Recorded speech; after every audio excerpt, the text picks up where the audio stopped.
What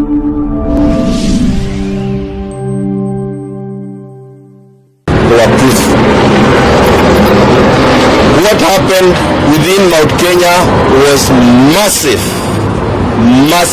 rigging. And the rigging was done not by the employment of one scheme, but multiple schemes that were all aimed at taking votes from candidates who had anything to do with Jubilee, and also from our presidential candidate Raila Amolo Odinga, together with the running mate Martha Wangari Karua. It is already on the record, and this was documented by even Tuju before he left as the SG of Jubilee. The recruitment of POs and deputy is ROs and deputy ROs. The deadline for application was on the 5th of May 2022. The assessment was done by SH0CK of those who had applied on the 28th of April. So he has already gazetted the people he wants to recruit, but he continues inviting applications all the way to the 5th of May. We worked with the deadline of the 5th of May. So what this did to our side was that the people we were having as to apply and perhaps be recruited as ROs and deputy ROs were locked out. We were duped because he gazetted more than a week earlier of the people he wanted to recruit. A predetermined outcome is what IBC was working with. One of the anomalies. The second one, and this is again for Kenyans in Mount Kenya region, there was nothing like 55 or 60% turnout. Anywhere in Mount Kenya where we got 40% turnout was a record. The turnout within Mount Kenya was below 40%. Anything else is cooked.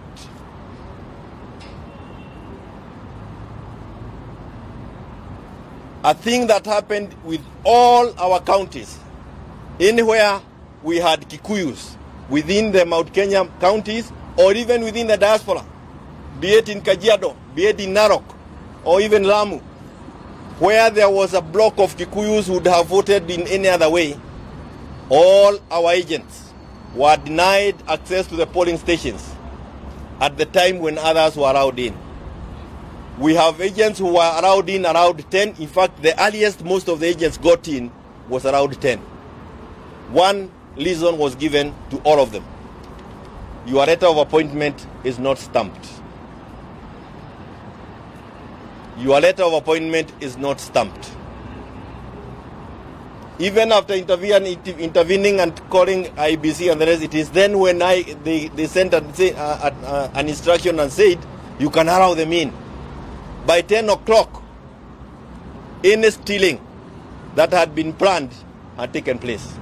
And no wonder, when you listen to the people from all the corners of the counties, and even those agents who continue, who are little sharper and keen, they were saying the ballot boxes were looking full all the way. Most of them were looking full even by the time they were getting in, but when they were getting in, there was no queue of people who had voted in numbers. We know how Mount Kenya people have been voting in the past. This is not possible. So, our Jubilee agents were denied access, and also the Azimio agents within Mount Kenya. All of them were given the same answer. Your letter is not stamped. And by the time we intervened to get the letters, to get them admitted into the polling stations, it was 10. Some places it went all the way to after midday and even at 2. And some places they went completely without polling agents. There's another thing that is coming across.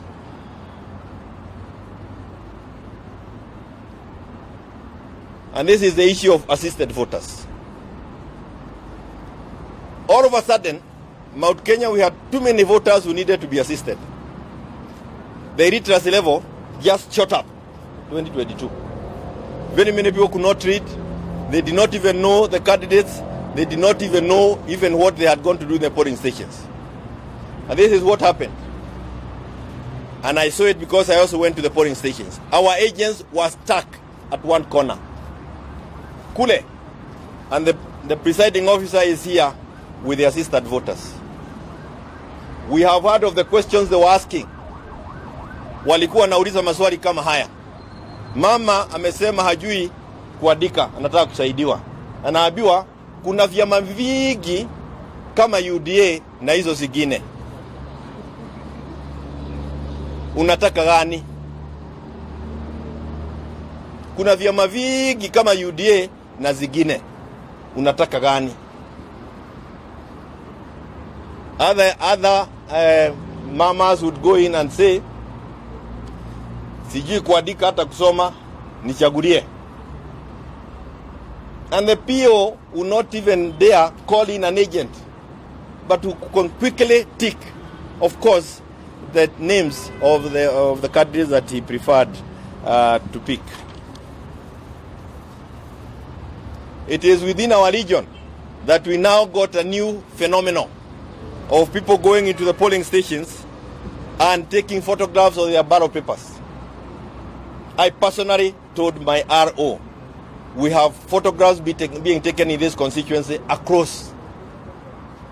And he said, I'm going to check on it. I'm going to check on it. Why was the ballot paper why was the picture? Why were the voters taking pictures of the ballot papers? It is because there was a salary, there was a payment that was supposed to be given to those voters after they have left. It was evidence. I voted as we agreed. Where is my reward for voting?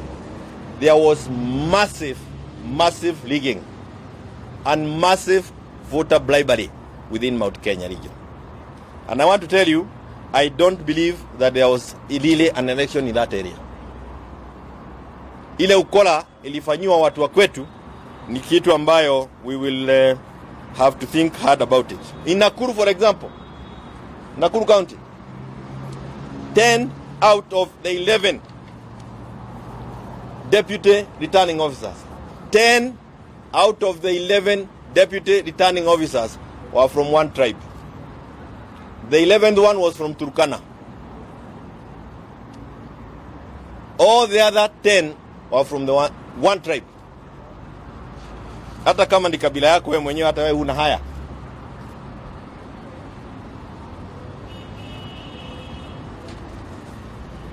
Nyeri County. We have been treated to TV drama and confirmation that, oh, we have done this thing, due diligence has been done, and the rest.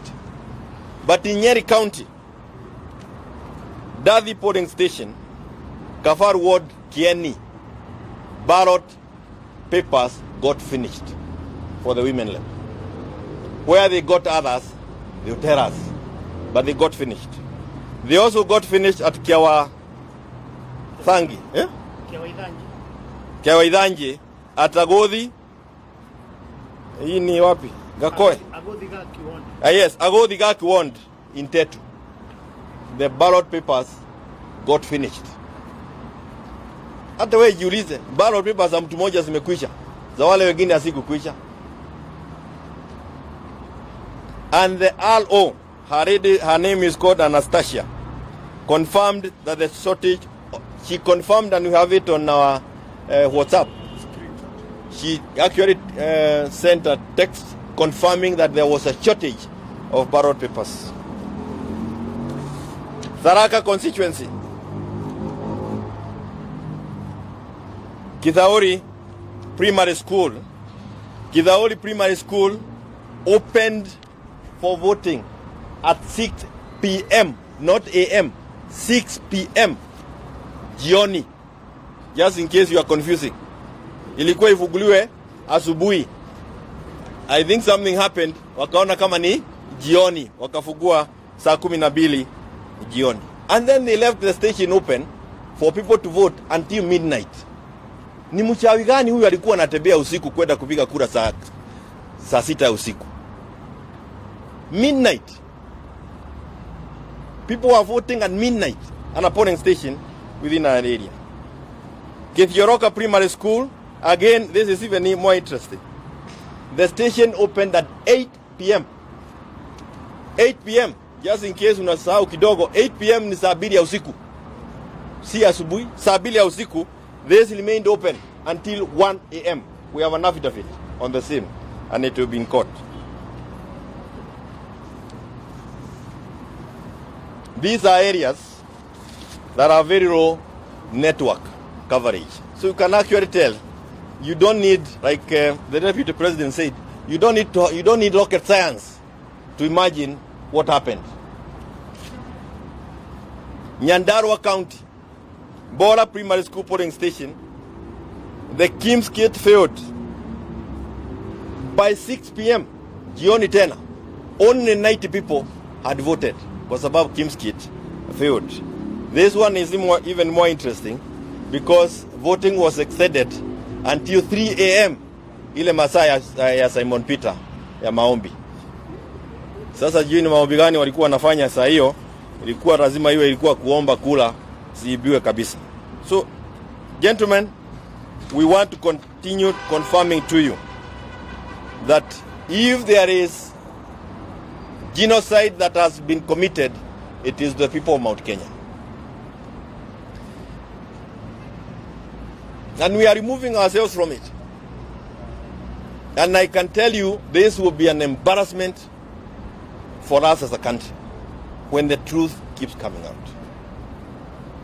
The information that we have is in affidavits, sworn affidavits, that are also part of the petitions that we have filed in the Supreme Court. And the reason for this press conference is to continue letting you know that we are aware of what happened. And we will continue getting more aware as people come forward. Let me tell you, the killing of the RO from Bakassi has scared some of the officers of IBC who had there before frontiered to give evidence. Killing of witnesses is not a new thing in this country, and I think the DCI and other institutions or agencies charged with it should take care of those people. The stealing was done, and I can tell you here, it was done by UDA with Kahoot with IBC. And it is not a thing that happened one day or 2 days. It's a thing that had been, it was part of the strategy, campaign strategy that was there. And I can also tell you that when they start speaking, utasikia wakiwabia tena, because we'll call you and tell you more. The kind of money that was being given to households, because bribery was being done throughout the night. We had no elections in Mount Kenya. Something more interesting that we are seeing. There was an attempt to make Raila look like he had not been accepted in Mount Kenya. But in some of the counties, like Kirinyaga for example, Raila had more votes than the governor candidate of Jubilee in Kirinyaga. And it is not the only one. So even imagining that he was not accepted in Mount Kenya, that's another lie. So we are looking forward to the outcome of these petitions at the Supreme Court. An injustice has been committed to Kenyans, and especially from Mount Kenya region. It was a targeted area. Embu, William Ruto went to Embu 147 times.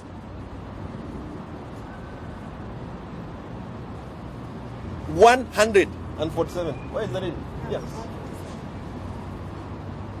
Ilikuwa ukikanyaga pale, lazima akuja kanyage kwa ile pale, because I believe they had a special scheme in Embu. And I can tell you, in Bere North, yes. I think it's Bere North. Yes. Bere North, go and do your due diligence.